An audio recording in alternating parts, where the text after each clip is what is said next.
Saint-Esprit, nous sommes là. Nous sommes là. Saint-Esprit, nous sommes là.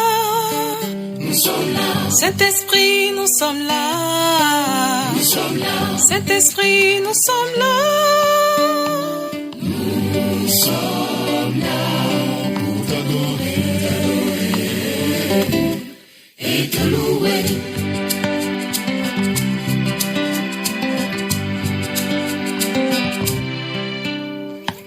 Holy Spirit, we are here.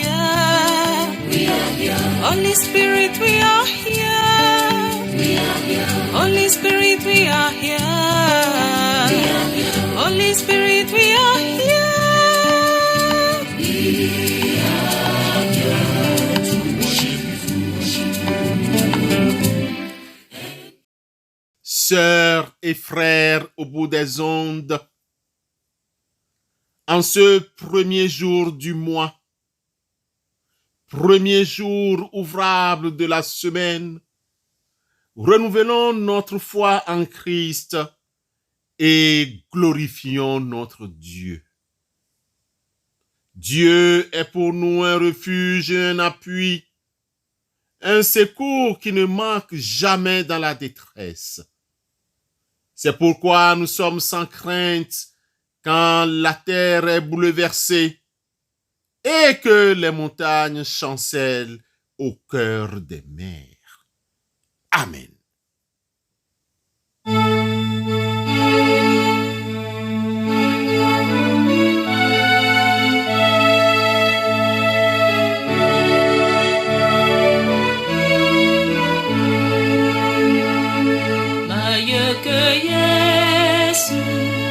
Mamaya bima venye ayama juga olu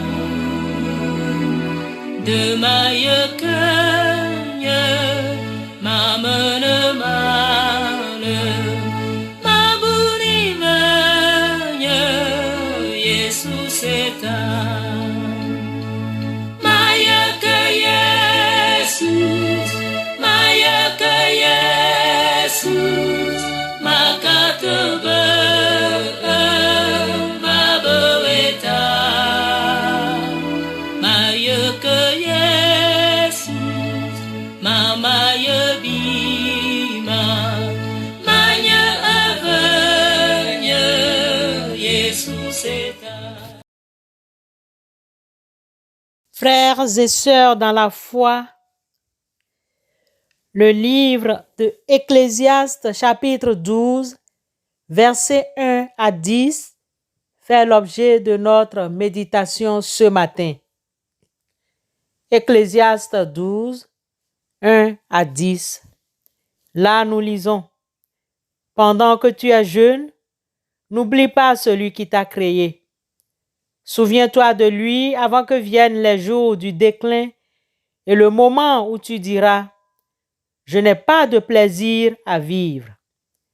Quand s'assombrissent le soleil et la lumière, la lune et les étoiles, que les nuages reviennent après la pluie. Alors les gardiens tremblent de peur, les hommes vigoureux se courbent, les meunières cessent de moudre, trop peu nombreuses, ceux qui observent par la fenêtre n'y voient plus clair. La porte se ferme sur la rue, le bruit du moulin baisse, le chant de l'oiseau s'éteint, toutes les chansons s'évanouissent, on a peur de gravir une pente, on a des frayeurs en chemin, les cheveux blanchissent comme l'aubépine en fleurs, l'agilité de la sauterelle fait défaut, les épices perdent leur saveur. Ainsi, chacun s'en va vers sa dernière demeure, et dans la rue, les pleureurs rôdent en attendant. Alors, le fil d'argent de la vie se détache, le vase d'or se brise, la cruche à la fontaine se casse, la poulie tombe au fond du puits. Le corps de l'homme s'en retourne à la terre d'où il a été tiré, et le souffle de vie s'en retourne à Dieu qui l'a donné. Tout n'est que fumée, dit le sage, tout part en fumée.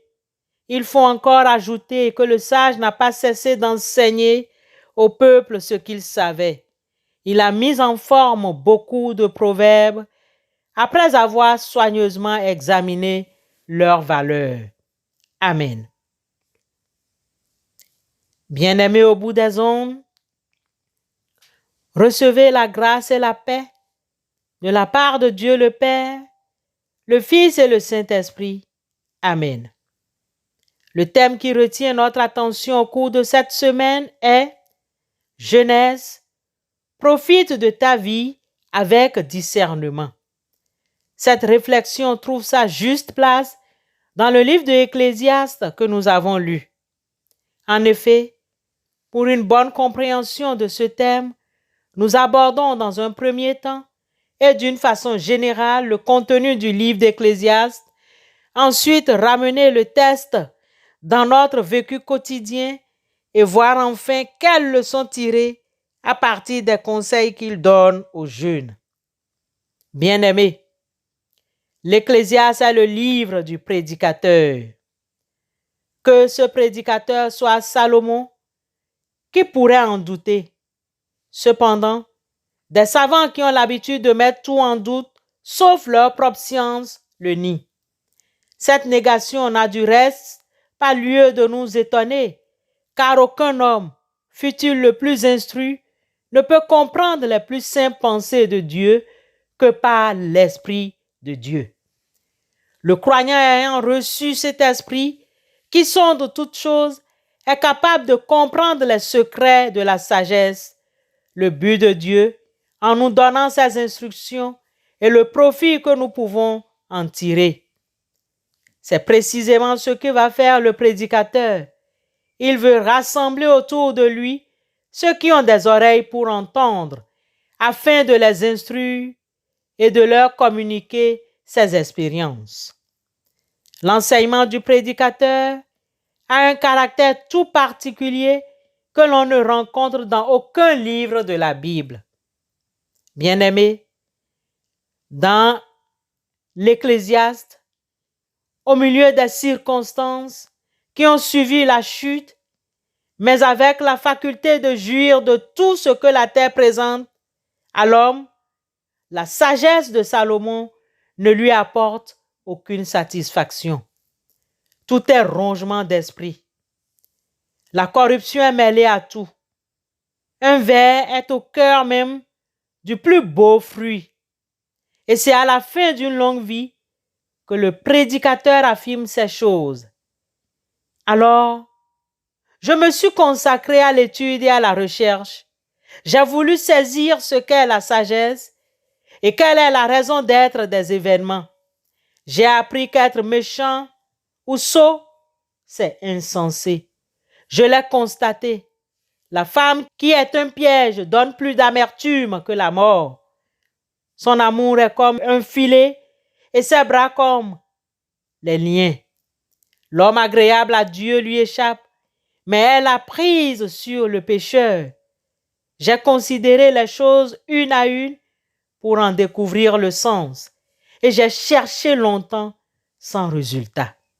Eh bien, dit le sage, j'ai découvert un homme sur 1000 dignes de ce nom, mais sur un très grand nombre de femmes, pas une seule ne m'a paru digne de respect. Voilà la seule chose que j'ai comprise. Dieu a fait les êtres humains simples et droits, mais ceux-ci ont tout compliqué. Ecclésiaste 7, 25 à 29. Dans ces conditions, connaître, c'est souffrir. Et nous apprendrons cela tout au long de ce livre. Enfin, la sagesse elle-même fait descendre cet homme dans son propre cœur, car Dieu y a mis le monde. Ecclésiaste 3, 11. Et il découvre là aussi de la folie et de la vanité. Le prédicateur qui connaît Dieu et le craint exhorte les hommes à le craindre aussi et applique lui-même cette sagesse à sa propre poursuite du bonheur dans ce monde, mais au lieu de bonheur, il ne rencontre que tourments et amertume. Il aurait semblé que, conscient de sa sagesse, il devait y trouver une compensation, mais il ne peut l'obtenir. Non seulement sa sagesse ne peut s'élever au-dessus du milieu dans lequel elle s'exerce, mais elle est elle-même limitée au présent, condamnée à oublier assez du passé pour ne pouvoir le réaliser complètement. Et quant à l'avenir, elle se trouve devant une porte fermée que la révélation seule pourrait lui ouvrir et dont l'au-delà reste un secret pour la sagesse tant qu'elle n'a pas reçu une révélation. Cette porte fermée qui donne si souvent une apparence de rationalisme aux expériences du prédicateur. Dans l'Ecclésiaste, rien de semblable, comme nous venons de le voir. La sagesse des proverbes conduit l'homme vers la lumière. Celle de l'Ecclésiaste l'introduit dans les ténèbres de l'homme, au milieu de tout ce qui se passe sous le soleil. Il existe de plus, entre ces deux livres, une différence digne d'être notée quand on entreprend d'écrire sur l'Ecclésiaste. Les proverbes se terminent par la louange de la femme vertueuse, forte et sage. Elle est célébrée. C'est presque le dernier mot du livre, parce qu'elle craint l'Éternel et ne recherche ni la grâce, ni la beauté qui ne sont que vanité. Proverbe 31, verset 30. Aussi, le livre ne s'appesantit pas sur cette dernière, car la crainte de l'Éternel caractérise la femme vertueuse et court comme un fil d'or dans la trame du livre tout entier. L'Ecclésiaste a la crainte de Dieu pour conclusion de tout le livre au 12-13, mais seulement après les amères déceptions de celui qui poursuit le bonheur et la joie. Ce n'est donc pas un fil d'or, mais un fil noir qui en traverse toute la trame, et ce fil noir est la vanité. Jeune homme, réjouis-toi dans ta jeunesse, livre ton cœur à la joie pendant les jours de ta jeunesse, marche dans les voies de ton cœur et selon les regards de tes yeux, mais sache que pour tout cela, Dieu t'appellera en jugement. Ecclésiaste 12, 1. Tel est le message de vie que nous aimerions soumettre à votre attention ce matin. À demain, si Dieu le veut. Amen. I once was lost in sin, but Jesus took me in. And then a little light from heaven filled my soul. It bathed my heart in love and wrote my name above. And just a little talk with Jesus makes me whole. Now let us Have a little talk with Jesus. let us Tell him all about our troubles. He will Hear our faintest cry. Answer by and by. Feel a little prayer will turning. No little fires burning. Find a little talk with Jesus. Makes it right. Bien-aimés dans la foi, après cet enseignement riche en mouvement, intercédons les uns pour les autres et particulièrement pour nos jeunes. Éternel Dieu, toi si patient dans les moments de joie comme dans les moments difficiles, aie pitié de nous. Saint-Esprit, dont le fruit inclut la patience, accorde-nous la patience dans nos moments de joie et de difficulté. Dieu lent à la colère et plein d'amour, quand les moments de difficulté nous pressent de toutes parts, donne-nous la patience. Surtout à nos jeunes, donne la patience nécessaire en tout, Quand nous te demandons quelque chose qui nous manque, des requêtes que nous trouvons nécessaires pour notre vie, donne la patience de persévérer. Quand la réponse à une requête tarde à venir, donne-nous la patience de savoir attendre. Éternel Dieu qui sait guérir, quand la maladie nous retient dans un lit de souffrance, donne-nous la patience d'attendre la réponse à nos requêtes de guérison. Christ Jésus, quand nous nous épuisions à trouver en vain nos sommeils réparateurs la nuit, quand une joie ou un souci nous accable, donne-nous la patience de savoir attendre le sommeil et le jour qui tarde peut-être à venir. Quand l'ennemi travaille à ravager le champ de nos âmes pour nous infliger la tentation, ô Éternel Dieu, donne-nous la patience et la force d'attendre ta main secourable. Quand nous sommes à charge de quelqu'un ou un autre à notre charge, donne-nous la patience de nous supporter. Donne, s'il te plaît, la patience au couple pour se comprendre. Donne, s'il te plaît, la patience aux jeunes de se comprendre entre eux. Malgré nos efforts de nous corriger, nous retombions des fois dans les mêmes fautes. Aie patience envers nous et donne la patience de reconnaître nos fautes et de nous corriger. Donne-nous la patience de discerner ta volonté. Que ta volonté soit faite et non la nôtre. Au nom de Christ Jésus, éternel Dieu, nous te prions ce matin. Amen.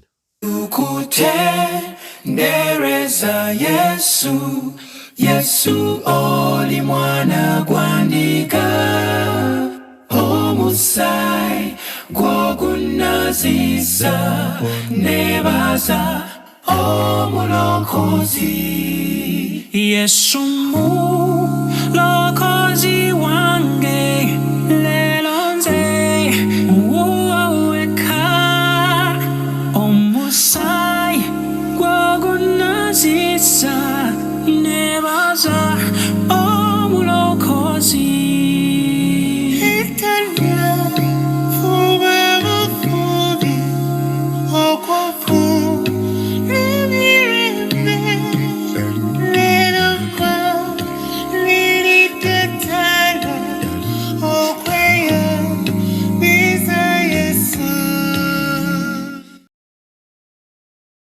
Bien-aimés, recevons la bénédiction de la part de l'Éternel.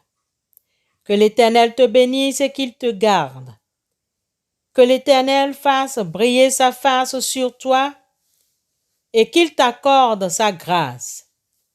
Que l'Éternel tourne sa face vers toi et qu'il te donne la paix. Amen.